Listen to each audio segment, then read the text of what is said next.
Halo guys, apa kabar? Bertemu lagi dengan gua Ren di Sensasi Trends. Seperti biasa, beberapa menit ke depan gua bakal nemenin kalian bahas alur cerita film. Dan tanpa basa-basi lagi, ini dia alur ceritanya.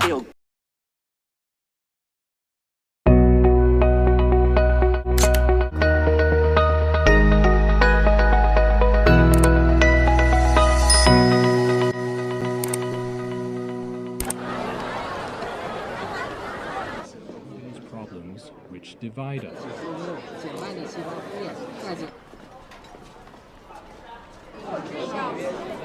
Di sebuah sekolah memperlihatkan seorang siswi bernama Chen Nian yang sedang sibuk menyiapkan ujian kelulusan SMA-nya. Ketika Chen Nian sedang di dalam kelas, tiba-tiba dari luar kelas terdengar sesuatu yang mengejutkan yang membuat semua siswa berteriak histeris. Chen Nian pun mencoba keluar kelas untuk memeriksa apa gerangan yang terjadi.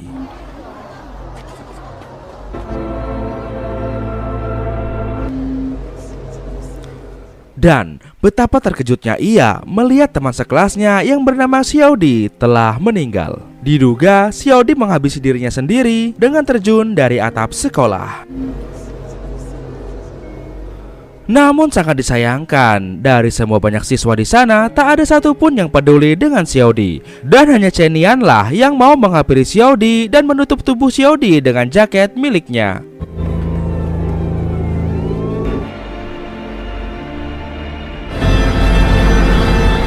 Setelahnya Chen Nian dipanggil oleh gurunya ke kantor untuk diinterogasi para polisi sebagai seorang saksi. Namun Chen Nian mengatakan bahwa ia tak pernah mengenal Xiaodi. Di sini Chen Nian memilih diam karena dia takut akan menjadi korban pembulian selanjutnya.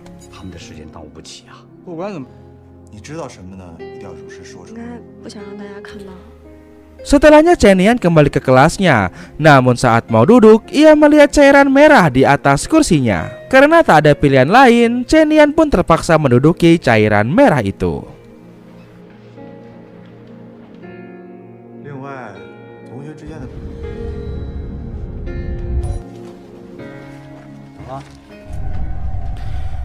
Keesokan harinya, saat Chen Nian sedang mengantri makanan, tiba-tiba 3 orang siswa mendekatinya. Mereka adalah Wei Lai, Xiao Miao, dan Jiang Lan. Di sini Chen Nian tahu bahwa mereka lah penyebab Xiaodi menghabisi dirinya sendiri. Lalu Chen Nian pun berusaha menghindar dari mereka.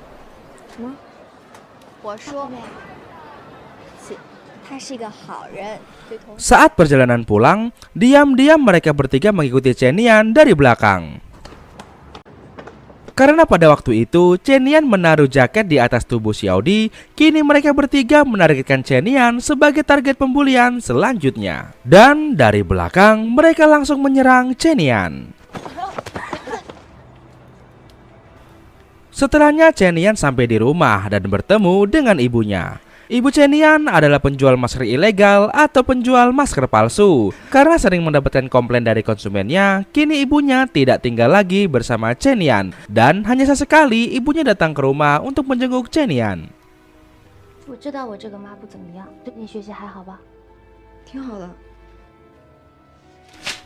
Di suatu malam, ketika Chen Nian baru pulang sekolah, ia melihat ada seorang preman pasar yang sedang digebukin oleh 2 pria. Karena tidak tega melihatnya, Chen Nian lalu berinisiatif untuk menghubungi polisi. Namun saat ia sedang menghubungi polisi, tindakan Chen Nian itu ketahuan dan akhirnya Chen Nian ditarik dan dipukul oleh pria itu. Melihat tindakan 2 pria yang memukuli Chen Nian, akhirnya si preman pasar ngamuk dan ia pun memukul balik 2 pria tersebut. Diketahui preman pasar ini bernama Xiaobi. Setelah kejadian itu, kini Xiaobi datang menemui Chen Nian untuk berterima kasih kepadanya dan mengganti uangnya yang telah dirampas oleh 2 pria kemarin. Lalu mereka berdua pergi ke suatu tempat servis handphone untuk membetulkan handphone Chen Nian yang rusak karena diinjak oleh 2 preman kemarin. Dan disinilah mereka saling berkenalan.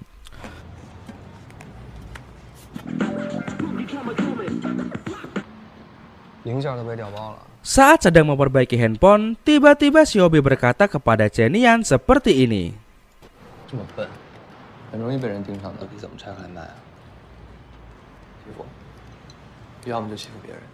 Mendengar hal itu, Chen Nian pun hanya bisa terdiam dan membisu.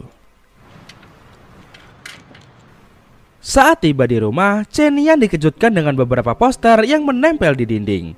Dalam poster itu menunjukkan bahwa ibunya sedang dicari karena menjual masker ilegal.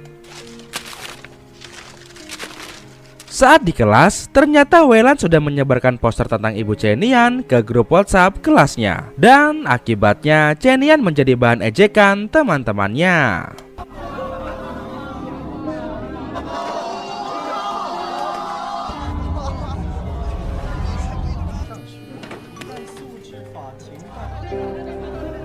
Kemudian saat Chen Nian sedang berjalan pulang ke rumah, ia tak sengaja bertemu dengan Xiaobi di jalanan.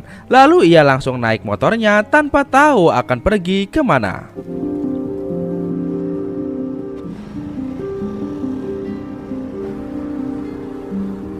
Akhirnya Xiaobi membawa Chen Nian ke rumahnya.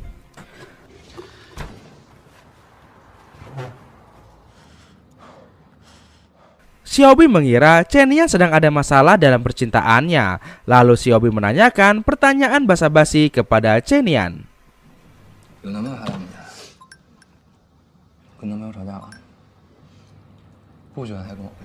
Namun Chen Nian malah menjawabnya dengan sinis dan memandang Xiaobi rendah.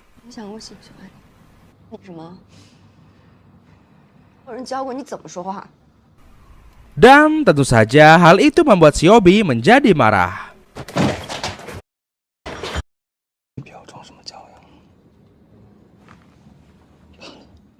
Setelahnya, Xiaobi pun menyuruhnya untuk pulang. Di keesokan harinya, saat Chen Nian sedang mengikuti pelajaran olahraga, semua teman kelasnya terlihat mulai menjauhi Chen Nian. Dan saat Chen Nian akan pergi kembali ke kelasnya, tiba-tiba dari belakang ia dilempar dengan bola voli oleh Weilan dan dua temannya.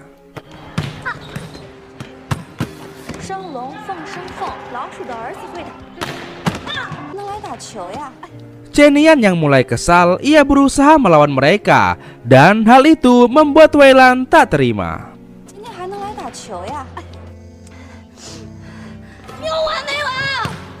Weilan mencoba mencelakai Chen Nian kembali dengan mendorongnya sehingga Chen Nian terjatuh dari tangga. Atas kejadian itu, Chen Nian melaporkan tindakan Weilan dan teman-temannya kepada seorang polisi yang bernama Zheng. Karena kebetulan Zheng sedang menyelidiki kasus bunuh diri dari Xiaodi, Chen Nian pun lalu mengatakan bahwa penyebab kematian Xiaodi adalah karena tindakan bully dari Weilan dan teman-temannya. Setelahnya Zheng mendatangi sekolah, lalu ia menginterogasi Weilan dan kedua temannya. Namun saat diinterogasi, ekspresi Weilan seperti tak punya rasa bersalah sedikit pun, dan ia sama sekali tidak mau mengakui kesalahannya.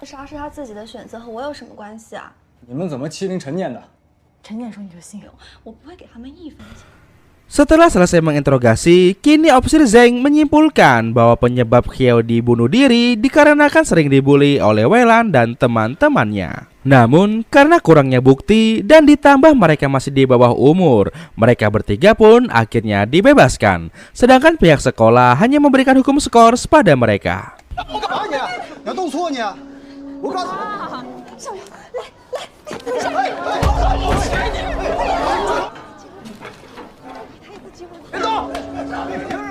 Saat Chen Nian pulang ke rumahnya, ia dikejutkan dengan adanya Weilan dan teman-temannya dengan membawa sebuah karter dan sekeranjang tikus. Mereka datang karena mereka ingin membalas dendam pada Chen Nian yang telah melaporkan mereka kepada polisi. Di sini Chen Nian sempat melawan mereka, lalu mereka saling kejar-kejaran.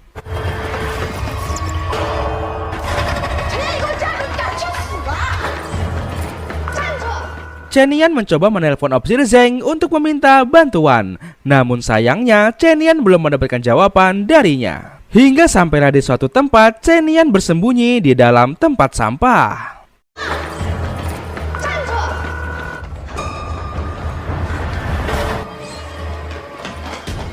Saat Xiaomio sedang berdiri di depan tempat sampah itu, tiba-tiba handphone Chen Nian berbunyi, yang ternyata itu adalah telepon dari Opsir Zheng.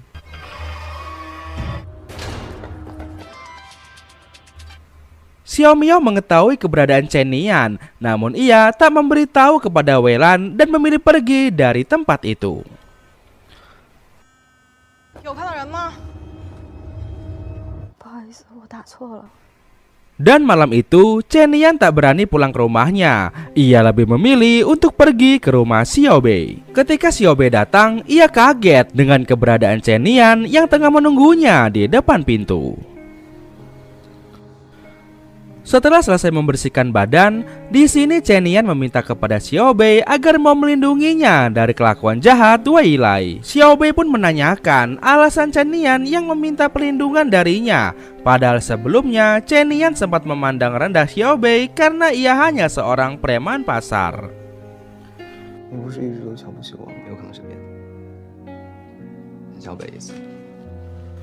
Dan mulai hari itu, setiap Chen Nian berangkat ke sekolah, Xiao Bei selalu melindunginya dari kejauhan.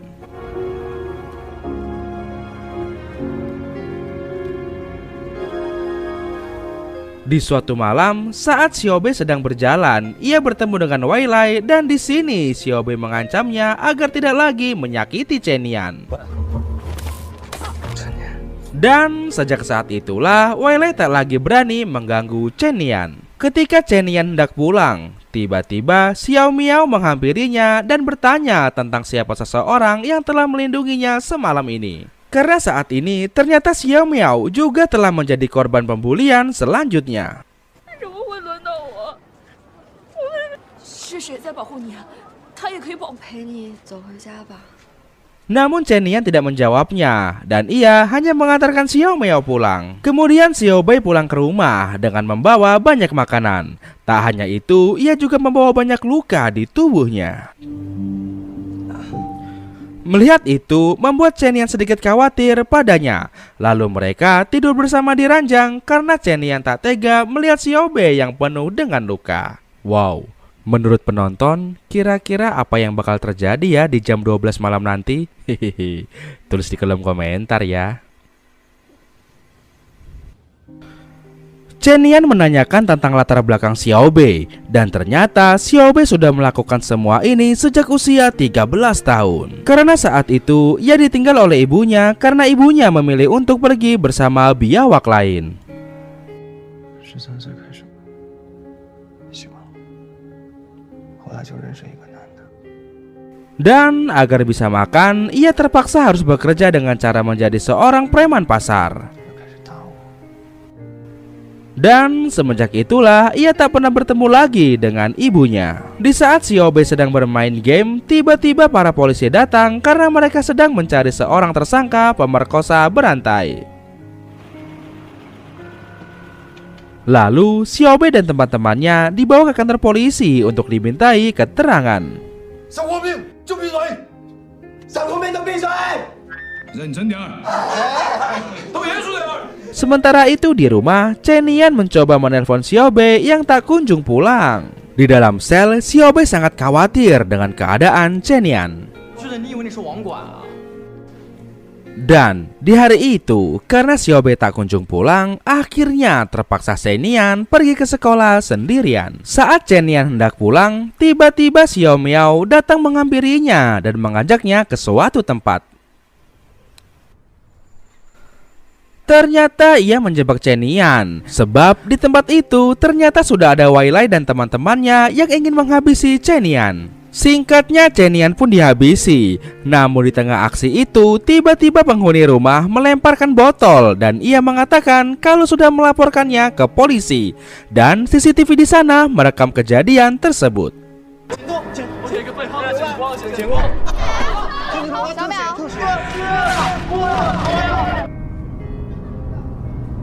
小淼， Setelah selesai menjalani pemeriksaan, Xiao Bei akhirnya dibebaskan oleh polisi dan ia terus menelponi Chen Nian. Namun sayangnya sama sekali tak ada balasan. Dan saat tiba di rumah, Xiao Bei kaget dengan keadaan Chen Nian yang sangat memprihatinkan. Mengetahui hal tersebut, Xiao Bei menjadi sangat panas dan ia ingin membalaskan dendam namun dihentikan oleh Chen Nian. 放开！放开！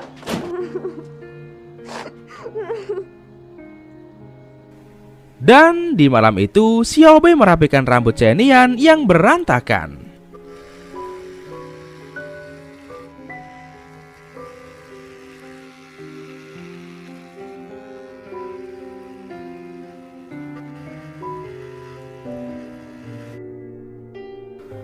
Saat di sekolah, wali kelas mereka membagikan kartu ujian. Saat Chen Nian berdiri, semua teman-temannya memandang aneh karena penampilan rambutnya yang sangat pendek. Namun hal itu tak dipedulikan oleh Chen Nian. Xin pun berganti ke suatu tempat di mana ada alat berat sedang menggali tanah. Namun tiba-tiba dikejutkan dengan penemuan seperti ini.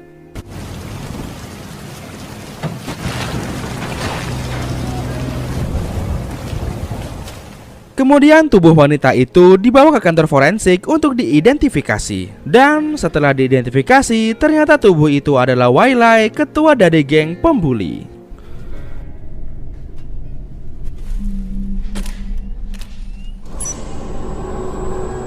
Kemudian polisi mendatangi seorang pria bernama Pang. Dia meminta keterangan tentang mobil taksi miliknya yang terekam CCTV berada di lokasi bangkai Wai Lai ditemukan. Namun di sini Pang tak mengatakan apapun dan ia hanya mengatakan bahwa mobilnya telah lama dicuri.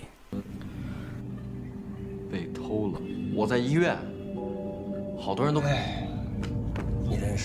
Karena yang sebenarnya terjadi, Xiaobei telah meminjam taksi milik ayah Pang dan ia kemudian berpesan kepada Pang untuk melakukan pemeriksaan di rumah sakit dan jangan pergi sebelum selesai. Karena tak mendapat jawaban apapun, Opsir Zeng memanggil kedua teman Wai Lai yaitu Xiao Miao dan Jiang Lan untuk dimintai keterangan. Dan mereka sama-sama mengatakan bahwa pembunuh Wai Lai adalah Chen Nian dengan alibi balas dendam karena Wai Lai telah membulinya. 顺着他们的话，他们会把我打死的。那天之后，未来就没有找过我了。哪啊？ 未来都被吓。 Kemudian, Opsir Zeng melihat rekaman Chen Nian yang sedang dibully. Setelah selesai menonton rekaman itu, Opsir Zeng mendatangi Chen Nian dan menetapkannya sebagai tersangka. Karena sekarang, Chen Nian lah yang memiliki alibi paling kuat dalam kasus tersebut. 那你学习没受影响吧？在这里，我们的政策是如实供述。 就没有再见过。 Akan tetapi, pihak polisi tidak memiliki bukti kuat untuk menjadikan Chen Nian sebagai tersangka utama. Akhirnya, Chen Nian dilepaskan karena besok ia harus mengikuti ujian masuk perguruan tinggi. 先回去吧，赵良恩盯着他。 Di waktu yang hampir bersamaan, seorang wanita bernama Chang Ji membuat sebuah laporan kepada polisi di mana dirinya hampir diperkodok oleh seseorang. Keesokan harinya, Chen Nian mengikuti ujian dengan perasaan yang gelisah dan pada saat itu ia juga diawasi oleh Opsir Zeng.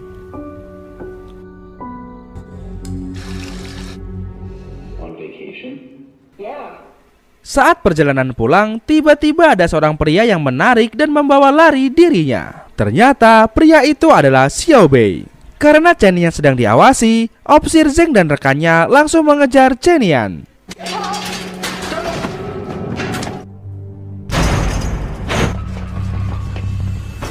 Di sini Xiaobei berniat untuk menyerahkan diri agar Chen Nian bisa terhindar dari hukuman.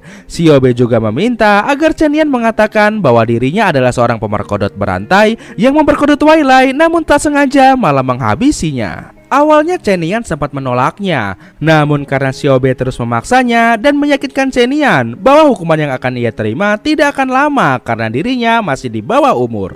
那就出来，我还没有成功。走，你先去安全的地方。 Dan dengan terpaksa, Chen Nian pun menyetujui ide tersebut. Kemudian mereka pun membuat sebuah perjanjian di mana saat semua ini sudah berakhir, saat Xiaobei telah bebas dari penjara nanti dan Chen Nian telah lulus dari studinya, mereka akan bertemu kembali. Sebelum para polisi datang, Xiaobei mencium dan menampar Chen Nian agar sandiwara mereka bisa meyakinkan para polisi.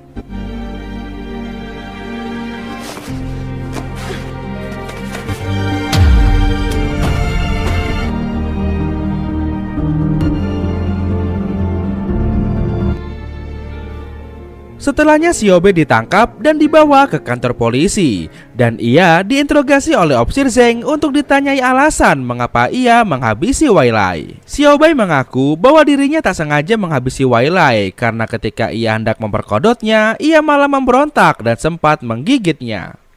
那我都已经说了。 Namun di balik kesaksian ini, sepertinya Xiaobei menyimpan sebuah rahasia besar tentang kematian yang sebenarnya, yang ternyata semua pembunuhan ini sudah dirancang untuk mengelabui polisi agar bisa menutupi fakta sebenarnya bahwa ternyata yang menghabisi Wailai adalah Chen Nian. 猜对了我就说，把咱认人，后来就给我们放了。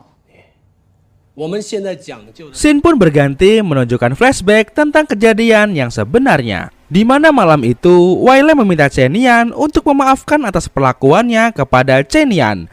Ia juga meminta kepada Chen Nian agar tidak melaporkan kejadian itu kepada pihak kepolisian. 实在不行我也可以让你拍我，沈宁，我求你不要报警，姐姐，求你了。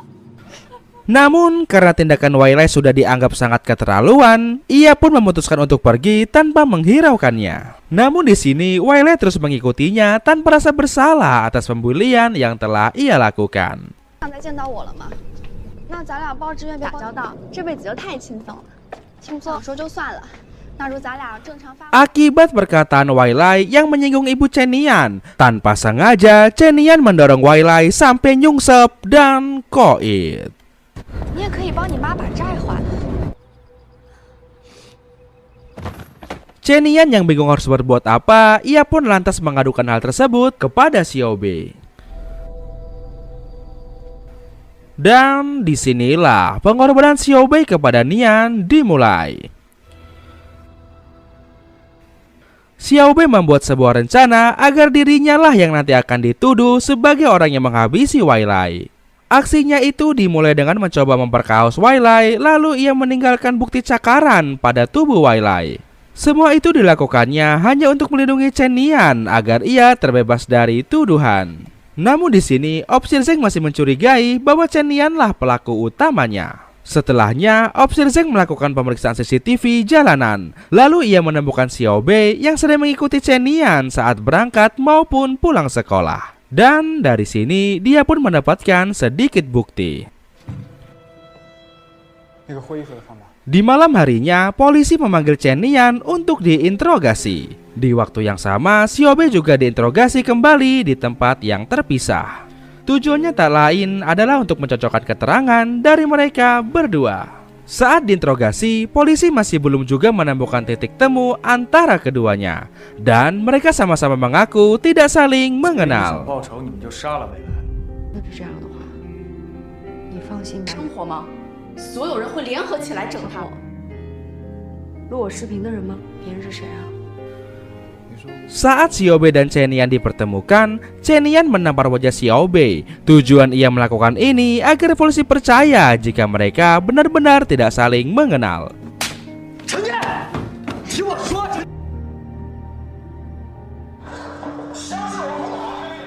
Dan pada akhirnya Xiaobei ditetapkan sebagai tersangka dan Chen Nian dibebaskan karena terbukti tidak bersalah. Singkat cerita, akhirnya hasil ujian masuk universitas pun keluar dan di sini Chen Nian berhasil lulus dengan mendapatkan nilai yang sangat tinggi.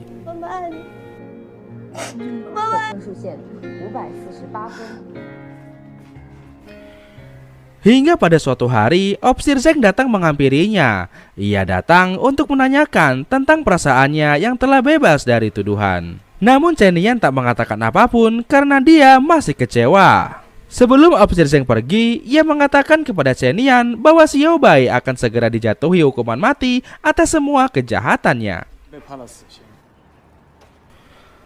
Mendengar hal tersebut, Chen Nian menjadi lemas tak berdaya. Ketika Opsir Zeng mendekatinya, Chen Nian sangat marah kepadanya karena tak terima dengan keputusan itu. Lalu Opsir Zeng berusaha menenangkannya. Ia mengatakan bahwa semua yang ia katakan tadi hanyalah kebohongan saja, karena tujuannya hanya ingin melihat ekspresi dari Chen Nian. Setelahnya Opsir Zeng membawa Chen Nian untuk menjenguk Xiaobei di penjara. Kemudian Opsir Zeng menyarankan Chenian untuk mau mengakui semua perbuatannya agar hukuman yang diterima oleh Xiaobei menjadi ringan. Dan pada akhirnya Chenian mau menerima saran itu. Chenian lalu menyerahkan diri dan kini mereka berdua divonis 4 tahun penjara karena kasus kejahatannya dilakukan dengan unsur ketidaksengajaan. 那你画呢？如果再来一回，我不希望有这样的如果。我会放心。 Singkatnya 4 tahun pun berlalu. Kini Chenian dan Xiaobei terbebas dari penjara dan kini mereka dapat bertemu kembali. Sekarang Chenian menjadi seorang guru, sementara Xiaobei tak lagi menjadi seorang preman karena sudah pensiun. Setelah kasus tersebut, kini pemerintah mengeluarkan peraturan baru guna mencegah adanya pembulian di sekolah. Dan film pun tamat.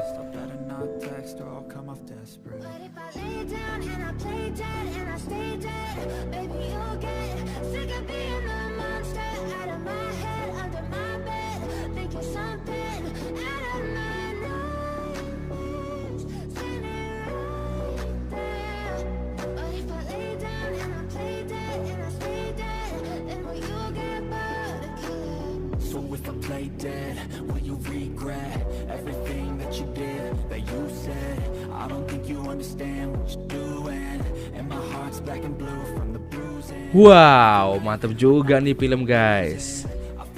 Nah, kira-kira pelajaran apa yang kalian dapat dari film ini? Tulis di kolom komentar ya, kasih tahu gua. Oke teman-teman, kayaknya sampai sini dulu aja ya video kali ini. Jangan lupa klik like dan juga subscribe. Komen dong, harus komen ya. Masih bersama gue, akhir kata untuk menghemat kuota. Sampai jumpa lagi di video sensasi trends berikutnya. Bye-bye.